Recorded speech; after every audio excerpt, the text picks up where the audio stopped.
Hello my dear CFA candidates, CFA level 1 के results recently announce हुए। Globally 45% candidates qualified this exam. God's grace TWSS के हमारे यहाँ पर रिजल्ट्स और ज़्यादा स्ट्रॉन्ग आए and I will be very honest, much more than achievement, the feeling is that of gratitude, ठीक है ना। God has been really kind. The credit goes to the students and only the students, ठीक है। They were consistent, they were disciplined, they had faith and trust in us, and that is why this was possible. Now, exam result days are really difficult for me, ठीक है। मैं हमेशा ही कहता हूँ कि अगर 100 बच्चे एग्जाम दे रहे हैं और मान लीजिए उसमें 5 क्वालिफाई नहीं हुए और 95 क्वालिफाई हो गए, तो मैं ये नहीं बोल पाऊंगा कि रिजल्ट्स बहुत जोरदार थे, it was an amazing day. नहीं, my heart goes out for those 5 students who could not make it. Indian conditions में ना एग्जाम्स एक बच्चा या एक स्टूडेंट नहीं दे रहा होता है, पूरी फैमिली दे रही होती है। पेरेंट्स इन्वॉल्व होते हैं, स्पाउस इन्वॉल्व होती है, एक तरीके से आपका एक साल इन्वॉल्व होता है, बहुत सा फाइनेंशियल स्टेक इन्वॉल्व होता है। So it is difficult to see even a single one not get the result that they wanted. Finger pointing नहीं करूंगा, तुमने ये गलत किया, तुम्हारी ऐसी गलती, ऐसा कुछ नहीं करूंगा। बट हमेशा से प्रैक्टिस रही है। हमारा एक एग्जाम ग्रुप बनता है एग्जाम से 2 महीना पहले, जिसमें हम कंसिस्टेंटली ऑलमोस्ट हर हफ्ते 10 दिन में मिलते हैं and we talk about how to crack this exam, क्या गलती कर रहा है। इंडिविजुअल 1-on-1 कॉल्स होती हैं कैंडिडेट्स के साथ। एंड देन जैसे एग्जाम खत्म हो जाता है तो 1-1.5 महीने के लिए रिलैक्सेशन पीरियड रहता है, तब PSM की थोड़ी बहुत बातें हो जाती है और एग्जाम के रिजल्ट्स आते ही इस एक ग्रुप को 2 में तोड़ दिया जाता है। एक वो कैंडिडेट जो क्वालिफाई कर गए and are happy and charming about it, and then the second group of candidates who got the result of did not pass. Mind you, मैं फेल वर्ड यूज नहीं कर रहा हूँ बिकॉज मुझे लगता नहीं है कि आप में से कोई भी फेल हुआ है। एंड इनवेरिएबली मैं सबसे पहले ये डिड नॉट पास वाले कैंडिडेट से ही मिला करता हूँ। रीजन, जिन कैंडिडेट्स का एग्जाम क्वालिफाई हो गया वो बहुत अच्छी गुड वाइब्स देंगे मुझे कि सर आपने बहुत अच्छा पढ़ाया और बहुत अच्छा लगा, अब लेवल 2 करना है, और बहुत पॉजिटिव बातें होंगी। बट जो लेवल 1 का वो कैंडिडेट जो एग्जाम क्वालिफाई नहीं कर पाया, वो बहुत डरा हुआ है, वो बहुत वरीड है। ही इज थिंकिंग कि मैं कुछ लाइफ में कर पाऊंगा भी या नहीं, गलत एग्जाम तो नहीं चुन लिया, औकात से बाहर तो नहीं था। बहुत नेगेटिव थॉट्स आ रहे होते हैं। बच्चे इतने परेशान होते हैं कि अपने पेरेंट्स से भी दिल खोल कर बातें नहीं कर पाते हैं। कई केसेस में पेरेंट्स बहुत ज़्यादा सपोर्टिव होते हैं और कुछ मिनिस्क्यूल केसेस में कई बार पेरेंट्स भी उतना अच्छा सपोर्ट नहीं कर रहे होते हैं। मैं ये नहीं बोल रहा हूँ पेरेंट्स की गलती है। कई बार ऐसा होता है कि उन्होंने देखा है कि बच्चा मेहनत ही नहीं कर रहा था 6 महीने 9 महीने, फिर जब रिजल्ट आता है नेगेटिव तो पेरेंट्स डिसअपॉइंटेड होते हैं। उनको लगता है यार पढ़ तो रहे थे नहीं तुम, रिजल्ट तो ऐसे ही आना था, तुम पैसे वेस्ट कर रहे हो। और उनकी फीलिंग शायद कहीं ना कहीं सही भी होगी। बट आज के दिन नेक्स्ट स्टेप्स की बात करना चाहता हूँ। एज आई सेड, जैसे ही हमारा एग्जाम का रिजल्ट आता है 2 ग्रुप्स बना दिए जाते हैं व्हाट्सएप पर, और मैं दोनों ग्रुप ऑफ स्टूडेंट्स के साथ बहुत डिटेल कॉल्स करता हूँ। 1, 2, 3 घंटे की भी कॉल्स होती हैं जिसमें 1-on-1 डिस्कशन हो रहा होता है। इस बार मन था कि वो सारी की सारी कॉल एज इट इज ही अपलोड कर देंगे, बट उसकी वीडियो क्वालिटी शायद यूट्यूब पे उतनी अच्छी नहीं लगेगी, तो सोचा आप लोगों के लिए स्पेसिफिक क्रिस्प परफेक्ट एक वीडियो क्रिएट कर दी जाए, जिसमें वो स्टूडेंट्स जो हमारे एनरोल स्टूडेंट्स ना हो उन्हें भी बहुत क्लियर पर्सपेक्टिव मिले कि अगर एक बार एग्जाम नहीं क्वालिफाई हुआ है तो आगे चलना कैसे है, प्लानिंग कैसे करनी है। तो अगले 15 मिनट बहुत ज्यादा क्रिटिकल होने वाले हैं। I can promise I will do a lot of value add to your whole journey. Please dishearten मत होइए। अगले 15 मिनट बहुत अच्छे से डिस्कशन को सुनिएगा और अपने टेकअवेज लेके जाइएगा। Also, what I've done is that I've divided the whole group of candidates who could not qualify into 3 buckets. ठीक है ना। आप जिस भी बकेट या जिस भी कैटेगरी में फॉल कर रहे हो, चाहे तो आप डायरेक्टली जाके उसी डिस्कशन को सुन लीजिए, सो दैट आपका टाइम सेव हो जाए और आप बहुत क्रिस्प और एक्शनेबल प्लान मुझसे ले पाए। आइए डिस्कशन स्टार्ट करते हैं। In fact before we even start the discussion, let me very strongly underline the moot point over here. बहुत ज्यादा इंपॉर्टेंट मुद्दा है, उसको एड्रेस कर देता हूं। जैसे ही रिजल्ट्स आते हैं और किसी कैंडिडेट का क्वालिफाई नहीं हुआ, मान लो मेरा स्कोर आया 1575, 1575, पासिंग मार्क्स है 1600 से 1900 के बीच में, स्क्रीन पर दिखता है 1575। बहुत ज्यादा पेनफुल रहता है, रोना आ जाता है, बहुत परेशानी लग रही होती है और अगले दिन लग रहा होता है काश थोड़ा और पढ़ लेता। यकीन मानो जिसके 1550 आए हैं उसको भी यही लग रहा होता है कि काश थोड़ा और पढ़ लेता। जिसके 1500 आए हैं, 1400 आए हैं, even that candidate is thinking काश थोड़ा सा और पढ़ लेता। सोच सही रहे हैं आप लोग, काश थोड़ा सा और पढ़ लेते तो रिजल्ट कुछ और हो सकता था। बट प्लीज अंडरस्टैंड, आपको कितना और पढ़ने की जरूरत है, कितना समय लगाने की जरूरत है, कितने महीने पढ़ने की जरूरत है, ये बहुत डिटेल में अभी ही फाइनलाइज कर लीजिए, क्रिस्प प्लानिंग कर लीजिए और उसके बेस पर आगे अपने एक्शंस रखिएगा, ठीक है। इस वजह से मैंने पूरे के पूरे डिस्कशन को, जैसा मैंने कहा, 3 कैटेगरीज में डिवाइड किया है। आप ये मत समझिए कि 1590 का स्कोर और 1540 का स्कोर एक जैसा था ना। 1590 स्कोर वाज वेरी क्लोज। उनके लिए डुएबल प्लान कुछ और होगा, एक्शनेबल प्लान कुछ और होगा, और जिस कैंडिडेट का स्कोर 1500 का था उसके लिए एक्शनेबल प्लान कुछ और होगा। बिना और ज्यादा समय लेते हुए let me just deep dive into the main discussion. आइए 3 कैटेगरीज का डिस्कशन स्टार्ट कर रहे हैं। So what I have done is, जो 3 कैटेगरीज में कह रहा था, मैंने उन्हें स्कोर्स वाइज ही डिवाइड किया है। 1600 टू 1900 वाले कैंडिडेट्स क्वालिफाई कर चुके हैं। Below 1600 it means that you have not qualified. Now below 1600 में मैंने 3 कैटेगराइजेशन बनाई है।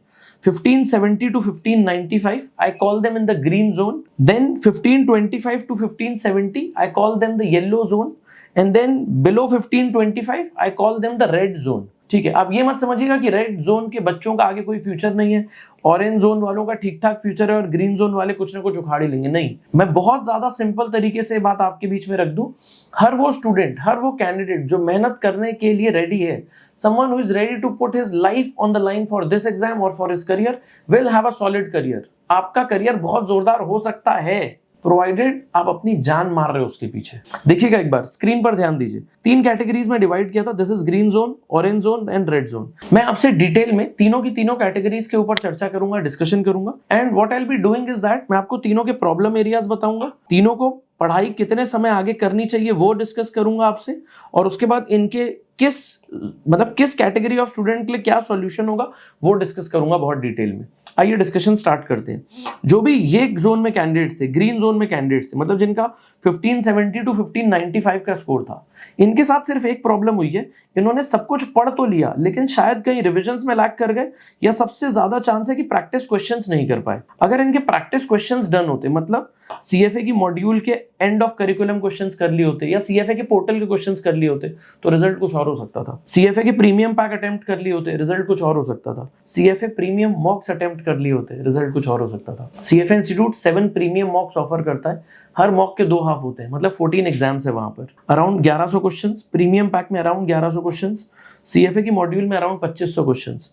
ये टोटल मिला के 5000 क्वेश्चंस हो गए। These 5000 questions could have changed your destiny। I feel for you। आगे क्या करना है, ये थी आप लोगों के साथ प्रॉब्लम, इस वजह से शायद एग्जाम क्वालिफाई नहीं हुआ है। मैं हर अटेम्प्ट में 2-3 कैंडिडेट से मिलता ही हूँ जिनका स्कोर 1590 या 1595, 1590 और 1595 आया होता है। My heart goes out for them, I can feel the pain. ठीक है, 1 या 2 क्वेश्चंस और ठीक किए होते तो लेवल 2 में बैठे होते, but no worries, this is success delayed not denied. ठीक है, आप वहां पहुंच ही जाएंगे, एक बार और कोशिश करने की देर है।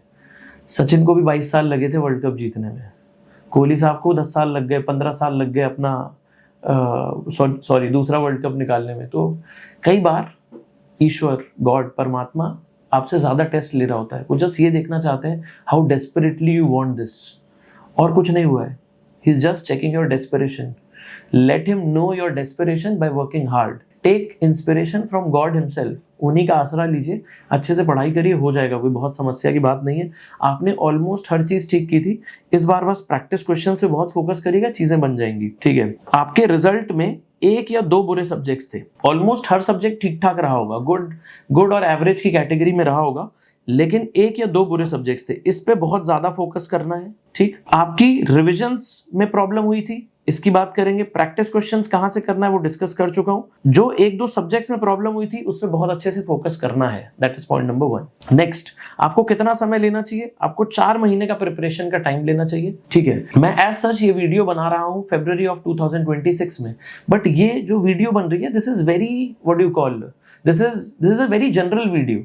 अगर ये वीडियो कोई आज से 3 अटेम्प्ट बाद भी व्यू करे तो उनके लिए भी मेरे मन में सेम ही एडवाइस है कि अगर आपने ये एग्जाम के लिए अपीयर किया और आपका इस रेंज में स्कोर आ रहा है तो क्या करना है, 4 महीने का समय लीजिए, 2.5 महीने प्रिपरेशन में जाएंगे, सारे कॉन्सेप्ट, सारे टॉपिक्स, नोट्स अच्छे से कर लीजिए। अगर कहीं कोचिंग क्लासेस ज्वाइन कर रखी थी तो उनकी वीडियोस देख लीजिए। अगर आपको लगता है कि वीडियोस में समस्या थी, कॉन्सेप्चुअल क्लैरिटी नहीं थी, तो बहुत अलग बात है, फिर आप वीडियोस चेंज करने की सोचिए या सेल्फ स्टडी करने की सोचिए, दिक्कत नहीं है। एंड नेक्स्ट, आपको 1.5 महीने का रिविजन करना है, 2.5 months of preparation and 1.5 months of revision. This is your plan, nothing more to add. For my green zone students who scored between 1570 to 1595। ठीक, अगली कैटेगरी पे मूव करते हैं, जिन्हें मैंने येलो जोन या ऑरेंज जोन कहा था। 1525 से 1570 के स्कोर्स वाले कैंडिडेट यहाँ लाई करते हैं। प्लीज अंडरस्टैंड करिएगा बात, जिसका 1570 आया हो और जिसका 1525 आया हो, इन दोनों की प्रिपरेशन में जमीन आसमान का फर्क था। बट मैं हर स्कोर, हर 5-5 नंबर पे एक एडवाइस नहीं दे सकता हूं, इसीलिए एक ब्लैंकेट एडवाइस दे रहा हूं। ठीक है, आपका जितना, मतलब अगर आपका स्कोर इस तरफ था, if you are very close to this line, तब बहुत सारी जो ग्रीन जोन की एडवाइस थी वो आपके लिए एप्लीकेबल हो जाएगी। और अगर आपका स्कोर ज्यादा इस तरफ है, तो जो रेड जोन के लिए एडवाइस है वो आपके लिए एप्लीकेबल हो जाएगी। बट कहीं ना कहीं ब्रॉडली अगर 1550, 1560 टाइप का स्कोर आया, 1550, 1560 is what you scored, then somewhat on these lines is what I will advice for you. I think आपके साथ इशू था कॉन्सेप्चुअल क्लैरिटी का। या तो आपको सही गाइडेंस नहीं मिली, या तो आपने जहां कोचिंग क्लासेस ज्वाइन की थी उनकी वीडियो सफिशिएंट नहीं थी, बहुत अच्छी नहीं थी क्वालिटी वाइज, या उन्होंने कॉन्सेप्चुअली पढ़ाने की जगह आपको रटवा दी चीजें। और अगर नहीं, वहां सब कुछ अगर ठीक हो रहा था, अगर दूसरे बच्चों के बहुत ही सुपरलेटिव रिजल्ट्स आए वहां पे, या दूसरे बच्चे हैं जिन्होंने बहुत ही ज्यादा अच्छा परफॉर्म किया, तो शायद वीडियो सही थी, आपके एफर्ट्स में कुछ कमी रह गई होगी, कुछ तो मिस आउट हुआ है। आप कॉन्सेप्चुअल क्लैरिटी मिस कर रहे थे, ये मैं आपको बहुत श्योरली बोल सकता हूं। जितना ज्यादा स्कोर 1525, जितना ज्यादा स्कोर यहाँ लेफ्ट की तरफ है आपका, उतना ज्यादा कॉन्सेप्चुअल क्लैरिटी में इशू था। जितना ज्यादा इस तरफ है, अगर आप बहुत इसी लाइन के क्लोज हैं, देन आपको कॉन्सेप्चुअल क्लैरिटी, मतलब conceptual clarity was not your pain and revisions was your pain. ठीक है ना। अब जिनका स्कोर जनरली इस कैटेगरी में है, उनके 3 से 4 सब्जेक्ट्स बुरे रहते हैं। कॉन्ट्स छोड़ के चले गया, डेरिवेटिव्स ऊपर से देख लिया, पोर्टफोलियो की जो रिस्क एंड रिटर्न 1 और 2 है वो ढंग से नहीं आते थे, फिक्स्ड इनकम ऊपर से कर लिया, यूट्यूब की कोई क्रैश कोर्स की वीडियो देख ली, क्या होना था फिर, एग्जाम क्रैश ही होने थे दोस्त। अगर आप इस कैटेगरी में हैं तो मेरे ख्याल से आपको 6 मंथ्स लेने चाहिए, ठीक है ना, अपना एग्जाम देने के लिए। मैं वीडियो बना रहा हूं उन कैंडिडेट्स के लिए जिन्होंने फेब में एग्जाम दिया, जिनका रिजल्ट मार्च में आया। आपको 6 महीने लेने चाहिए, मार्च से 6 महीने ऐड कर दीजिए, सितंबर का समय आ जाता है। आप 6 मंथ्स का टाइम ले, नवंबर में एग्जाम दे दे, कोई फर्क नहीं पड़ रहा। अर्लीस्ट भी देना चाहते हैं तो अगस्त में दीजिएगा, अगस्त से पहले नहीं, ठीक है। यहाँ वाले कैंडिडेट श्योरली अगस्त में एग्जाम लिखे, बिकॉज अगर आप मार्च में हैं तो अप्रैल, मई, जून, जुलाई, अगस्त में एग्जाम दे दीजिए। तो this category students can go for August. This category student should ideally write November, but if you are still confident and you can push hard, then even August is good. करना क्या होगा आपको अपने preparation के time में, एक बार वो देख लेते हैं। आपको सबसे ज्यादा फोकस कॉन्सेप्चुअल क्लैरिटी पे रखना है। जैसे यहां पर ग्रीन कैटेगरी स्टूडेंट्स को फोकस रखना था रिविजन्स पर, ये रिविजन्स की वजह से अपने एग्जाम में बुरा करके आए थे। आपका एग्जाम कॉन्सेप्चुअल क्लैरिटी की वजह से डूबा है, ठीक है। आप अगर 6 महीना प्रिपेयर कर रहे हैं तो 4.5 महीने प्रिपरेशन पे दीजिए। वीडियोस देखिए पूरी की पूरी अपनी, बैठ के आराम से डिटेल में, नोट्स बनाइए बहुत अच्छे, श्वेजर पढ़ते हैं तो वो करिए, सी बुक, CFA इंस्टीट्यूट की जो मॉड्यूल जितना अच्छे से सॉल्व कर सकते हैं वो करें। हमारी बहुत एक अच्छी वीडियो बनी हुई है यूट्यूब पर, which is how to prepare for CFA level 1 as a beginner. उसमें आपको बहुत सारे डुएबल पॉइंट्स मिल जाएंगे, या रिसोर्सेज की एक बुक है, उसमें पता चल जाएगा कहाँ कहाँ से पढ़ना चाहिए। एडिटर साहब वाली वीडियोस लगा देंगे यहाँ पर, तो आपको सेंस आ जाएगा उससे। बट 4.5 महीने वो करना है और 1.5 महीने आपको रिविजन में समय देना चाहिए। यहाँ 2.5 महीने की प्रेप थी, यहाँ 4.5 महीने की प्रेप थी। क्यों? Because this category students had done really well. इन्हें 2.5 महीना भी इसलिए लग रहा है प्रिपेयर करने में, बिकॉज एग्जाम हुए 2 महीने हो चुके हैं, ठीक है ना। अब होगा ये कि आप पुरानी चीजें भूल चुके हो, तो मजबूरी है दोबारा देखना, इस वजह से इन्हें 2.5 महीने लग रहा है। अदरवाइज इन्हें 2.5 महीने भी नहीं लगते, 1 महीने में ही हो जाता।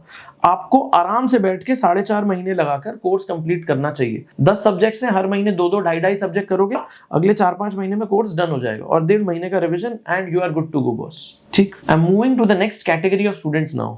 वो स्टूडेंट्स जो कि रेड कैटेगरी में फॉल किए थे इस एग्जाम में, मीनिंग जिनका स्कोर 1525 से 1525 से कम आया था। Look, take this with a pinch of salt. My sincere apologies कि मुझे ये चीज आपको क्लियरली बोलनी पड़ रही है, बट मुझे लगता है कि आपके एफर्ट्स ही ठीक नहीं थे। मैं शायद इस कैटेगरी में अगर आप फॉल कर रहे हैं तो मैं ये भी नहीं बोलूंगा कि आपकी क्लासेस ठीक नहीं होंगी या आपकी वीडियोज इन डेप्थ नहीं होंगी, वीडियोज में रटवा दिया गया होगा, नहीं। आई थिंक अगर आप इस जोन में फॉल कर रहे हैं तो आप समय ही नहीं दे पाए थे। अगेन, मैं आपको एक्यूज नहीं कर रहा हूं, मैं आपको ब्लेम नहीं कर रहा हूं, फिंगर पॉइंटिंग नहीं कर रहा हूं, मैं बस आपको समस्या बता रहा हूं। हो सकता है हम में से कुछ लोग ऐसे होंगे जो वर्किंग प्रोफेशनल्स होंगे और जॉब में बहुत ज़्यादा समय डिमांड करा जा रहा होगा तो आप पढ़ाई नहीं कर पाए। हम में से कुछ लोगों की यंग फैमिलीज होती हैं, नहीं पढ़ पाए। कुछ लोग साइड अकाउंटेंसी कर रहे हैं साथ में, सीए की पढ़ाई थी, कॉलेज की पढ़ाई थी, फैमिली रिस्पॉन्सिबिलिटीज थी, कुछ भी करने की वजह से आप एफर्ट्स ही नहीं डाल पाए थे सीएफए के एग्जाम में। अगर आप ये एफर्ट्स डाल देंगे तो आपका एग्जाम क्वालिफाई हो जाएगा। अगर आपका 1525 से कम का स्कोर था तो एक सिंगल लाइन की एडवाइस है मेरे पास आपके लिए। आप ये मान के चलिए कि आपने आज तक सीएफए की प्रिपरेशन की ही नहीं है। आपको हर वो चीज करनी चाहिए जो एक सीएफए का फ्रेशर बच्चा करता, मीनिंग 8 से 9 महीने की प्रिपरेशन। ये मान के चलना कि आप सीएफए को जानते ही नहीं हो, पूरा स्क्रैच से स्टार्ट करना है। कोई क्विक फिक्स सॉल्यूशन नहीं है, कोई शॉर्ट वीडियोस, कोई फलाना ढिमकाना क्रैश कोर्स, रिविजनरी कोर्स कुछ नहीं करना है। सब वाहियात तरीका है प्रिपेयर करने का। रिवेंज पे मत जाइएगा कि जल्दी से जल्दी एग्जाम दे देता हूं as soon as possible. Earliest attempt that you should write is 6 months away. इससे पहले एग्जाम मत दीजिएगा। No revenge please. कोई रिवेंज नहीं, कोई लड़ाई नहीं कि इस बार स्कोर नहीं आया था, इस बार आग लगा देंगे, अब तो जल्दी से जल्दी भरना है, इमोशनल होके, सेंटिमेंटल होके कोई डिसीजन ले ना। At this point of time, you are hurt. Please do not make any decisions. Take some time, start studying, take a wise decision. The wise decision is to prepare well. ठीक है ना? आपको process पे focus करना है, process को follow करना है बहुत अच्छे से। ओवरऑल प्रिपरेशन होनी किस तरीके से चाहिए? एडिटर्स आपको बोल के अगेन 2 वीडियोस लगवा देंगे। How to prepare for CFA level 1 as a beginner. दूसरी वीडियो, इनफैक्ट 3 वीडियोस लगवा देंगे। दूसरी video 6 months versus 9 months plan to prepare for CFA, उसमें आप 6 months वाला प्लान फॉलो करिएगा। और तीसरी वीडियो आप देख सकते हैं रिसोर्सेज वाली कि पढ़ना कहाँ से है, क्या क्या चीज़ें आपको एग्जाम से पहले कंप्लीट करके जानी है। मैं एक और बात यहाँ पे बोल देता हूँ। आज एडिटर साहब कह रहे थे कि सर 10 मिनट में वीडियो बना दो, 5 मिनट में वीडियो बना दो। स्टूडेंट्स का अटेंशन स्पैन बहुत कम होता है और वो छोटी वीडियोज ही लाइक करते हैं। मैं उनकी बात से एग्री भी करता हूँ और I have complete understanding of what he is trying to say. But देखिए, मैंने उन्हें भी यही जवाब दिया था कि मैं एक एकेडमिशियन हूँ। अगर कोई स्टूडेंट 5 मिनट 10 मिनट से ऊपर का अटेंशन स्पैन रख के एक बहुत ही हैवी कंटेंट की वीडियो समझ नहीं पा रहा है, अगर वो 15-20 मिनट आधा घंटा लगा के समझ ही नहीं पा रहा है कि मुझे करना क्या है, तो क्या वो खाक पढ़ाई कर पाएगा 900 घंटे की? This student who can not watch a 15 minute detailed video, a 1 hour video. अब जैसे एक हमारी एक वीडियो है जिसमें 50 मिनट में डिस्कशन किया गया about 6 months versus 9 months plan to study CFA. इतनी डिटेल्ड वीडियो है कि मैंने हर स्टेप बहुत अच्छे से आपको बताया कि किस दिन क्या पढ़ो, किस दिन रिविजन करो, कहाँ से पढ़ो, इतनी डिटेल में बताया हुआ है। अगर आप चाहते हैं कि आप बहुत बड़े रिजल्ट्स शो कर पाएं अपने सीवी पर, अगर आप चाहते हैं कि आपका बहुत बड़ा करियर बने, तो इन डेप्थ ही होगी पढ़ाई। ये शॉर्ट वीडियोस, इंस्टाग्राम की रील्स और स्नैप की रील्स वगैरह बनाने की आदत नहीं है मुझे, ना ही मेरा व्यक्तित्व वैसा है कि मैं वहां पे आके डांस करके ऐसी वैसी वीडियोस बनाऊंगा। ठीक है ना? ठीक है, जो कर रहे हैं उनको I respect their judgement, but I disagree with them. इस चैनल पे जो भी मेरी वीडियोस आती रहेंगी वो सुपर कंटेंट हैवी वीडियोस ही रहेंगी। मैं उम्मीद करूंगा कि मुझे वैसे स्टूडेंट्स मिल ही जाएंगे जो कंटेंट को अप्रिशिएट कर रहे हैं। आज तक बोला नहीं है मैंने ये बात, बट आज खुलकर बोल रहा हूं। If you like such heavy content, right yes या फिर good in the chat box. If you do not like it, right bad in the chat box. आपको वीडियोस अच्छी लगे तो लाइक करिएगा, बुरी लगे, नहीं अच्छी लगे तो डिसलाइक करिएगा। आप बताइएगा आप किन टॉपिक्स पर हमसे डिस्कशन चाहते हैं। मैंने हमेशा I've always made it a point कि जब भी मैं सीएफए के रिजल्ट्स आने के बाद कैंडिडेट से डिस्कशन कर रहा हूं तो 2 ग्रुप ऑफ कैंडिडेट्स बन चुके हैं, those who have qualified and those who did not qualify. मैं सबसे पहले डिड नॉट क्वालिफाई वाले स्टूडेंट्स के साथ बात करूं। मैं एक वीडियो जरूर लेकर आऊंगा जिसमें जो कैंडिडेट्स क्वालिफाई हो चुके हैं उनको आगे का प्लान डिस्कस हो, लेकिन पहले आप लोगों के लिए वीडियो बनी है because I can understand the pain. I want to stand with you in this crucial junction. अगर मैं आपकी और कोई हेल्प कर सकता हूँ, सहायता कर सकता हूँ, तो चैट बॉक्स पे जरूर लिखिएगा। As always, may God be by your side. Thanks a lot.